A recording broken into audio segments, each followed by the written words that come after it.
You've forgotten the 2008 global financial crisis. No, I haven't. No, you have. No, I haven't. No, there were pension rates. Clearly have. Trust me. Please don't put words in my mouth because I didn't. I was telling you the words you hadn't said. What happens when someone spends years defending Brexit, only to struggle when they're asked one simple question? You're about to see exactly why so many of these conversations end the same way. The confidence is there at the beginning, but once the discussion turns from slogans to evidence, the entire argument starts to unravel. Before we dive into the full story, comment where you're watching from, and don't forget to like and subscribe so you don't miss the next one. In this exchange, you'll hear a Brexit supporter who remains convinced that leaving the European Union was still the right decision, despite the challenges that have followed. But rather than relying on facts or specific examples, the discussion quickly becomes a test of whether those beliefs can actually stand up to straightforward questioning. This is what makes conversations like these so fascinating. It's one thing to repeat a political slogan or a campaign promise. It's another to explain exactly why you believe it, back it up with evidence, and respond when those claims are challenged. As the interview unfolds, you'll notice that the questions aren't especially complicated. They're the kind of questions anyone should be able to answer if they're confident in their position. And that's precisely why this exchange becomes so revealing. So, let's watch the conversation together, and afterward, we'll break down the key moments, the arguments that were made, and why this debate continues to divide opinion across Britain years after the Brexit referendum.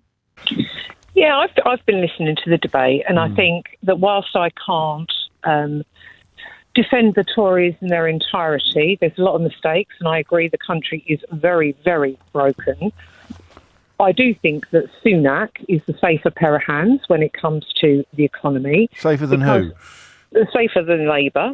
And the reason I'm saying that is that the Labour government, last time they were in power, when Cameron took over, left a note on the desk to say there was no more money in the coffers. They bankrupted the country. No, you've forgotten the 2008 global financial crisis. No, I haven't. No, you have. No, I haven't. No, there were pension rates. You clearly have. Trust me. Please don't put words in my mouth because I didn't. I was telling you the words you hadn't said. I went through and experienced very heavily the financial crisis in 2008. But nonetheless, Labour were irresponsible in the spending, having raided pensions and everything else. And that balance has got to be heard on this conversation, whether you like it or not. Well, you can say all you like, and when you say that Brexit was a ridiculous situation, well, there's 51% of the country voted for it. We're not all ridiculous. We're quite intelligent, quite informed. What's the best bit of it? What's the best bit of it? Yeah, what's the biggest benefit? I don't think that the full benefit has been executed by the Tories. No, but the bits that have been executed, what's your favourite? Because we've got independence. No, I mean as in something that we can see and something we can see and measure. So which law? Which is your favourite? Various laws. Various laws. Just name one. No, I'm not going to fall into that. I'm just saying. Well, you can't come on the radio and say there's loads of great laws, and then I say, could you tell me one of them? You have to tell me one of them, Anne. No, I don't. Well, obviously you don't. It's not the law. No, the law. Well, except possibly it is the law. So what do you like most? What do you like? However, what hasn't happened by the Tories, with respect, that's just ignorance. No, it's not ignorance. Well, give me an example then. Give me an example. What I'm going on to say is what the Tories have failed to do. Can I have one example? Brexit. No, I don't need to give you an example. You do, otherwise everyone's going to think you're very silly. The conversation. No, you have to give me one example. The conversation is really, really biased in It's not biased. It's biased in favour of evidence and examples. And they're all as bad as each other. So what's your example? What's your example? I've given you the example. You haven't.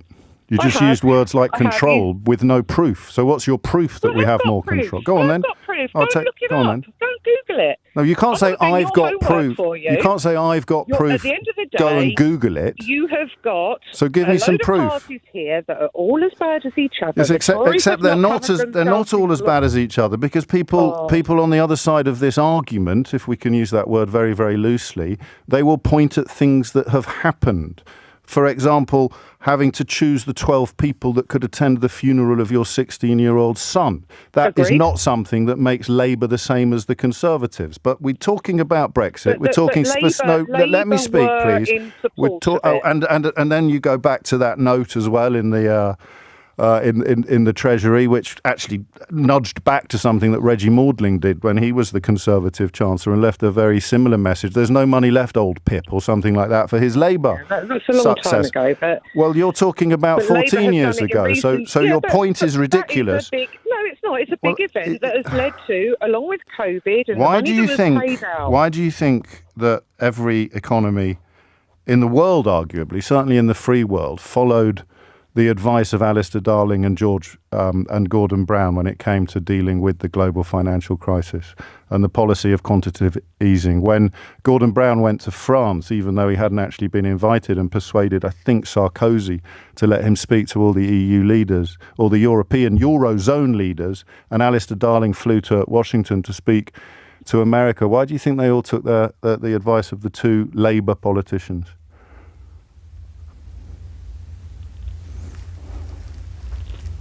Anne? Sorry, say that again. Why do you think every government in the world, practically, followed the advice of Gordon Brown and Alistair Darling when it came to emerging from the global financial crisis of 2008? You tell me. Because they were brilliant. Really? Well, no, that's my answer. It's your turn. It's your turn now. Well, my turn is to say they weren't that brilliant because all they were doing was storing up a load of problems that got taken over in 2010. No, but those are just words. They don't actually mean anything. They were solving. They're not words. No, well, they are words, and we can at least agree that they're words that you said.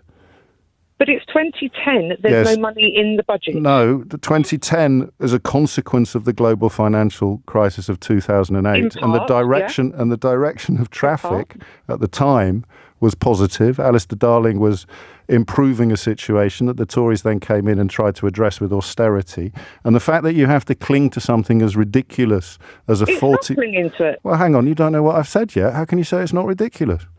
Go on then, finish it. You have to cling to something as ridiculous as a 14-year-old private joke between at least one person of whom didn't think it would ever be made public is evidence that you haven't really got anything substantive to say.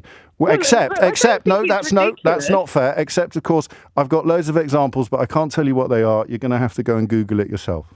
No, I think there's some manipulation of what I've said, and I think 14 years... Feel free to remind me what the benefits are. It shouldn't be a joke to anybody. What are the benefits of Brexit? Money. What are the benefits? It's public money, and it should be important to everybody listening and everybody not listening. It's public money, and there was none left.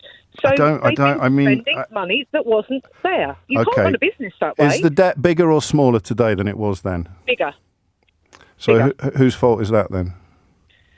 COVID.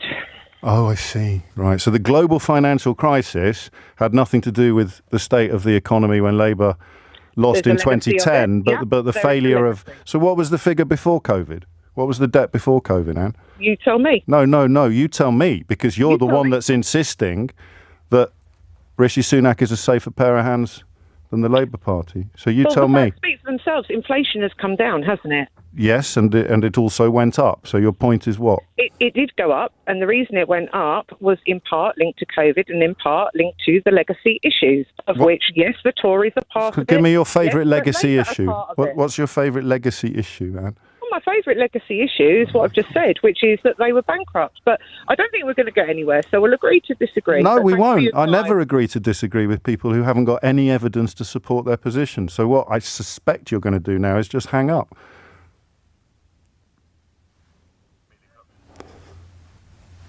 I'm like Nostradamus. And there you have it. Once again, the conversation comes down to a simple problem. It's easy to defend a political slogan, but it's much harder to defend it with facts. When asked for clear evidence, the argument quickly begins to fall apart. That's why exchanges like this are so revealing. They separate emotion from substance. What do you think? Let me know in the comments below, and if you enjoyed this breakdown, don't forget to like, subscribe, and turn on notifications for more political commentary.